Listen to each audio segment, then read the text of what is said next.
Bienvenidas y bienvenidos a esta inmersión. Hoy vamos a tocar una figura, legendaria, presente en casi todas partes, el dragón. Tenemos aquí bastante información recopilada de fuentes diversas para intentar entender un poco mejor a estas criaturas. La idea es explorar juntos por qué fascinan tanto, ¿no? Ver de dónde vienen, cómo se les ha imaginado y algunos mitos clave. Vamos allá. Para empezar, el nombre. Dragón. Suena potente. Viene del griego, ¿verdad? Efectivamente, del griego drakon. Significaba algo así como serpiente grande. Y lo curioso es que quizá viene del verbo ver. ¿De ver? Sí, podría ser por su mirada letal o porque se decía que tenían los ojos siempre abiertos. Ya te sugiere, vamos, una criatura observadora, intensa. ¡Qué bueno! Una serpiente que ve. Y aunque la palabra sea griega, bichos parecidos, criaturas dracónutas, aparecen por todo el mundo antiguo, ¿no? Como serpientes enormes. Exacto. Mucho antes de la imagen que tenemos ahora, pues. Estaba Apep en Egipto, esa serpiente del caos, o Tiamat en Mesopotamia. Eran como fuerzas primordiales, ¿sabes? A menudo ligadas al agua, al inframundo. Pero claro, la imagen que nos suele venir a la cabeza hoy, por lo menos aquí en Occidente, alado, con cuernos, echando fuego, es bastante distinta. ¿Cuándo se forma esa imagen más clásica? Pues esa iconografía, digamos, se consolida más en Europa, ya en la Edad Media. Ahí es cuando el dragón se convierte muchas veces en el malo, ¿no? La bestia malévola que guarda tesoros o que ataca pueblos. Muy diferente a otras partes. Ahí está la clave, ¿verdad? El contraste. Porque si miras a Asia Oriental, la visión es casi la contraria. Totalmente. El long chino, por ejemplo, suele ser como una serpiente sin alas, pero con 4 patas. Y se asocia al agua, la lluvia, la buena suerte. Y ojo, es benévolo. Símbolo de fortuna, de poder imperial incluso. No es un monstruo al que haya que matar. Para nada. Es una fuerza sabia, protectora, parte del orden cósmico, digamos. Es increíble esa dualidad. ¿Y cómo explicamos que una idea base, reptil mítico gigante, acabe siendo vista de formas tan opuestas? Protector por un lado, destructor por otro. ¿Qué nos dice eso? Es una buena pregunta. Quizá refleja visiones del mundo diferentes, ¿no? En China, a lo mejor una búsqueda de armonía con la naturaleza, que el Long personifica. Y en Europa, pues, tal vez una narrativa más del héroe que tiene que dominar una naturaleza vista como caótica, amenazante, que encarna el dragón. Tiene sentido. Y sobre el origen mismo, ¿por qué tantas culturas, sin contacto aparente, imaginaron algo parecido? Bueno, hay varias teorías. Una que suena bastante es que podría ser un eco de miedos muy antiguos, instintivos, a depredadores reales. Piensa en serpientes, grandes felinos, aves rapaces. Ajá. Y que el dragón sería como una mezcla de todos ellos, el superdepredador mítico. Una especie de memoria evolutiva. ¿Alguna otra idea potente? Sí, otra que se menciona mucho, la de los fósiles. Adrian Mayor sugirió que quizás al encontrar huesos enormes de dinosaurios o de otros animales prehistóricos... Se pensó que eran dragones. Exacto. Que los interpretaron así. De hecho, en China, a esos fósiles los llamaban huesos de dragón. Y hasta los usaban en medicina. Huesos de dragón. Eso nos lleva de vuelta a China. Decías que allí estaba conectado con el agua, el poder imperial. Sí.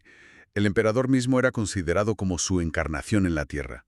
Y muchos rituales, como la danza del dragón o las carreras de botes dragón, pues buscaban atraer la lluvia, la buena suerte. O sea que estaba muy presente en la vida cotidiana. Muy presente. Aunque, ojo, también con cierto respeto, un poco de temor. Hay una leyenda famosa, la del señor Yegao, que le encantaban las pinturas de dragones, pero el día que se le apareció uno de verdad, salió corriendo aterrorizado. Jaja, claro. Una cosa es pintarlo. Fascinante esa mezcla. Y mientras en Grecia y luego en Europa la cosa va más por el lado del conflicto, ¿no? Claramente. Los dracones griegos a menudo eran guardianes monstruosos. Ladón, por ejemplo, que custodiaba las manzanas de oro.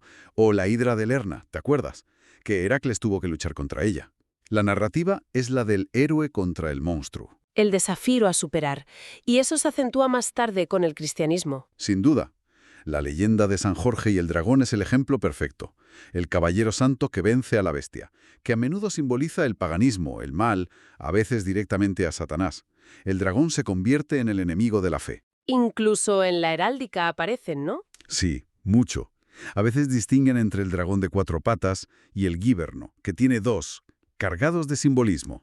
Y esta figura, sea temible o majestuosa, sigue increíblemente viva hoy en día. Pues sí, totalmente.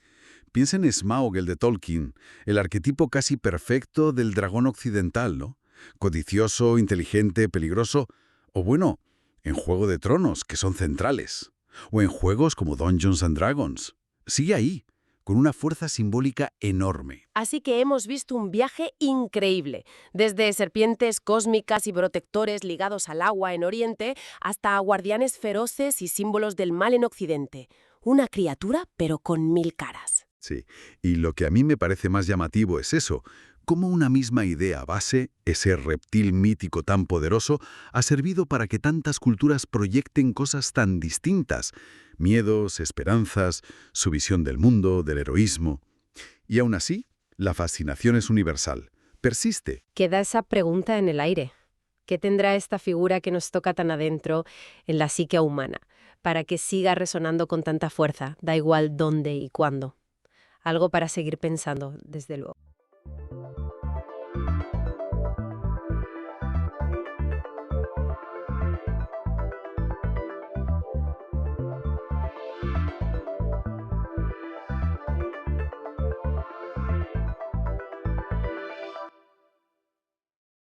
Bienvenida o bienvenido. Hoy nos metemos de lleno en un tema fascinante, el sistema inmunitario.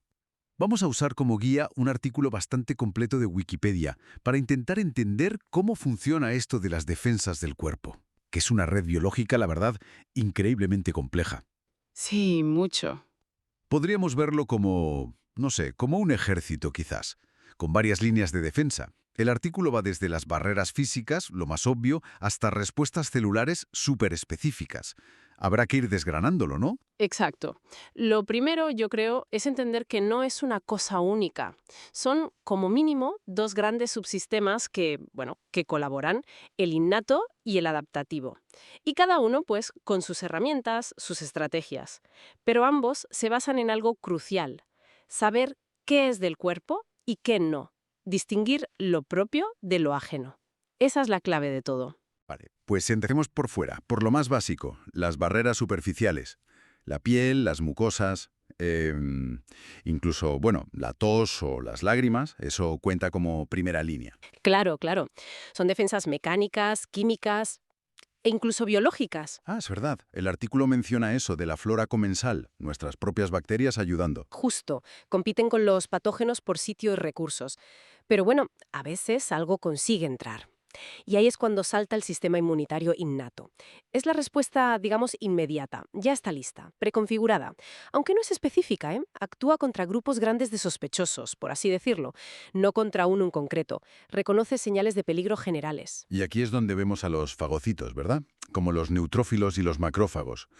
Que el artículo trae una imagen que la verdad es que impacta, de un neutrófilo comiéndose bacterias del anthrax. Van como patrullando, ¿no? Sí, los neutrófilos son como la respuesta rápida. Llegan enseguida en masa. Los macrófagos son más de quedarse en los tejidos, vigilando. Y también están las células NK, las natural killer. ¿Qué hacen exactamente estas asesinas naturales? Pues las NK son muy interesantes. Se centran en eliminar células nuestras pero que están mal, o sea, células infectadas por virus o células tumorales. Lo hacen buscando señales de que algo no va bien en la superficie de esas células, como que les falte su identificación normal, el MHC de clase 1. Ah, vale. Y no solo eso, el sistema innato también organiza la inflamación, eso que notamos como calor, rojez, hinchazón. Es una respuesta coordinada con mensajeros químicos, las citoquinas, y activa también el sistema del complemento. El complemento. Suena complejo. Bueno, es una cascada de proteínas en la sangre que puede atacar directamente a los microbios o marcarlos para que los fagocitos los vean mejor. Es un sistema rápido, sí, pero no crea memoria a largo plazo. Y ahí está la gran diferencia, ¿no? La memoria. Eso nos lleva al sistema adaptativo, Exacto. que este sí que aprende y recuerda. Y por eso funcionan las vacunas, entiendo. Exacto. Este sistema es, digamos, más moderno evolutivamente hablando. Solo lo tenemos los vertebrados con mandíbulas. y sus jugadores estrellas son los linfocitos, las células B y las células T. Vale. Las células B, para simplificar, fabrican anticuerpos, como misiles específicos para cada tipo de invasor. Y las células T son más variadas. Están las T colaboradoras, que son como las directoras de orquesta de la respuesta inmune, y las T asesinas, que destruyen directamente las células que han sido infectadas, reconociendo trocitos del invasor que la célula infectada muestra en su superficie. O sea que la clave aquí es eso de la memoria inmunológica, que después de un primer encuentro con un patógeno, el sistema se queda con una especie de retrato robot para la próxima vez. Justamente, se generan células B y T de memoria, que pueden durar años, a veces toda la vida, circulando. Si el mismo patógeno vuelve a intentar entrar, estas células de memoria se activan rapidísimo y montan una respuesta mucho más fuerte y eficaz. Ya, y eso es lo que buscamos con la vacunación. Exacto. Presentamos al sistema algo del patógeno, un trozo, o el patógeno debilitado, para que genere esa memoria específica, pero sin que pasemos la enfermedad. A veces se usan adyuvantes, sustancias que ayudan a que la respuesta sea más potente. El artículo también comentaba que hay factores que influyen, ¿no? Como las hormonas, el dormir bien, el ejercicio. Sí, la respuesta inmune no está aislada, claro. Está conectada con todo el cuerpo. Aunque bueno, el artículo también matiza que, por ejemplo, con la vitamina D, aunque las células inmunes tienen receptores para ella, la evidencia clínica para usarla en enfermedades inmunes aún no es concluyente del todo. Hay que ser cautos. Entendido. Y claro, a veces el sistema falla. Se mencionan los desórdenes inmunitarios. Sí, por desgracia, las inmunodeficiencias, que es cuando las defensas están bajas ya sea por genética o por algo adquirido, como el VIH.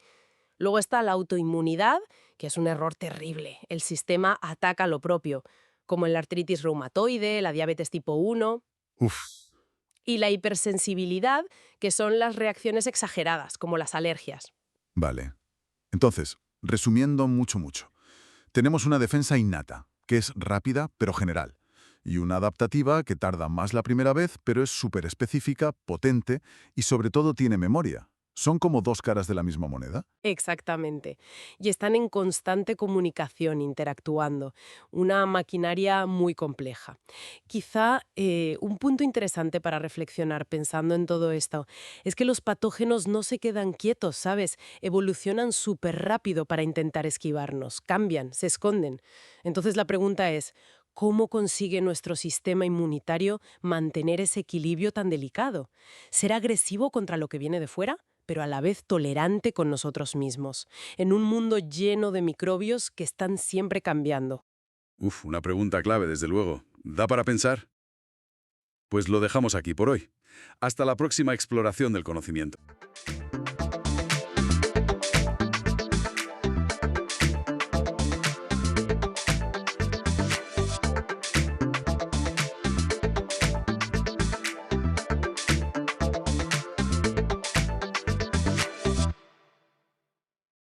Cualquiera que haya visto imágenes de Semana Santa retiene esa estampa, ¿verdad? Esas figuras con capuchón, los pasos enormes, esa atmósfera tan particular, a veces solemne, a veces vibrante. Sí, es muy potente visualmente. Hoy vamos a hablar precisamente de eso, de la Semana Santa, esa conmemoración de la Pasión de Cristo tan importante en la cultura hispanohablante y, fíjate, también en Filipinas. Así es. La información que hemos revisado la describe como una tradición, muy compleja. Se celebra la última semana de Cuaresma, justo antes de la Pascua. ¿Y nuestro objetivo hoy cuál sería? Pues explorar un poco sus orígenes, que están en España, claro, ver los elementos clave, cofradías, pasos, nazalenos, y entender cómo ha viajado y cómo se ha ido adaptando, ¿no? Perfecto. Pues empecemos por el principio. ¿De dónde sale todo esto? ¿Cuáles son esas raíces? A ver, nos tenemos que ir a la España medieval, pero sobre todo yo diría al barroco. Ahí es donde coge la forma que más reconocemos hoy. Medieval, has dicho. Sí, de hecho, la procesión más antigua de la que hay constancia documentada es de Zamora, de 1179. Caramba, casi nada. Claro, y estas celebraciones las organizan hermandades o cofradías, que son asociaciones de fieles católicos. El fin principal: honrar la pasión de Cristo y también los dolores de la Virgen María. Es una manifestación pública de fe.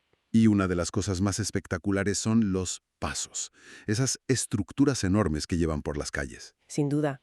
Son el corazón de la procesión, podríamos decir.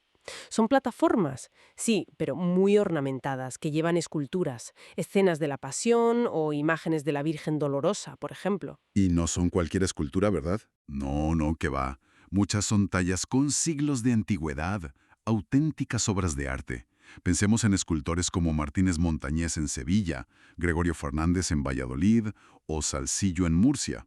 Nombres importantísimos del barroco español. Es como sacar el museo a la calle, entonces. Exactamente. Y todo acompañado de música, ¿eh? Las bandas con las marchas procesionales, que son composiciones hechas a propósito para esto, para darle ese ritmo, esa emoción. Y junto a los pasos, la otra imagen que todo el mundo reconoce es la del Nazareno, la figura con túnica y ese capirote en forma de cono que les tapa la cara. Efectivamente, el capirote. Tiene una razón de ser histórica, claro. ¿Cuál es? Pues asegurar el anonimato del penitente. La idea era hacer penitencia pública, pero sin que se supiera quién eras. Un acto de fe personal, no de exhibición. Su origen es medieval también. Entiendo. O sea, la penitencia era lo central. Claro, los nazarenos hacen distintos actos de penitencia. Lo más común hoy es llevar un cirio, una vela grande, o portar una cruz. Algunos van descalzos. Lo de las cadenas es ya mucho más raro, aunque existió. Y los colores, las formas de la túnica y el capirote, eso varía muchísimo. Cada hermandad tiene los suyos. Es un código visual propio. Entonces, ¿y estas hermandades que lo organizan? ¿Quién forma parte? ¿Es fácil entrar? Bueno, normalmente hay que ser católico, y la tradición familiar pesa muchísimo. Fíjate, a menudo es algo que pasa de abuelos a padres a hijos. Es un vínculo muy fuerte con la comunidad y con la propia historia familiar. Entiendo. Y es curioso ver cómo con esa raíz común las Semanas Santas son tan distintas en cada sitio. Totalmente. Dentro de España ya hay diferencias enormes. En el norte, piensa en Castilla y León, Zamora, Valladolid, son más sobrias, más silenciosas, muy austeras a veces. Sí, más castellanas, ¿no? Eso. Y en cambio, vas al sur, a Andalucía, Sevilla, Málaga, y aquello es otra cosa. Más multitudes, la expresión del fervor es quizá más externa, más dramática, mucho público, saetas. Diferentes sensibilidades. Exacto. Y muchas de estas Semanas Santas, tanto del norte como del sur, están declaradas fiesta de interés turístico internacional. Eso da una idea de la magnitud. Y claro, esta tradición no se quedó en España, cruzó el Atlántico. Por supuesto, llegó a América con la colonización, y lo fascinante allí es ver cómo se mezcló con las culturas que ya existían. Es un ejemplo clarísimo de sincretismo. ¿Puedes darnos algún ejemplo? Pues mira, en México, las representaciones de la Pasión en Iztapalapa o las procesiones de Taxco son tremendas. Incorporan un dramatismo, una teatralidad muy marcada, que algunos ven conectada con rituales prehispánicos. Interesante. O en Guatemala, las alfombras de serrín de colores por donde pasan las procesiones son espectaculares.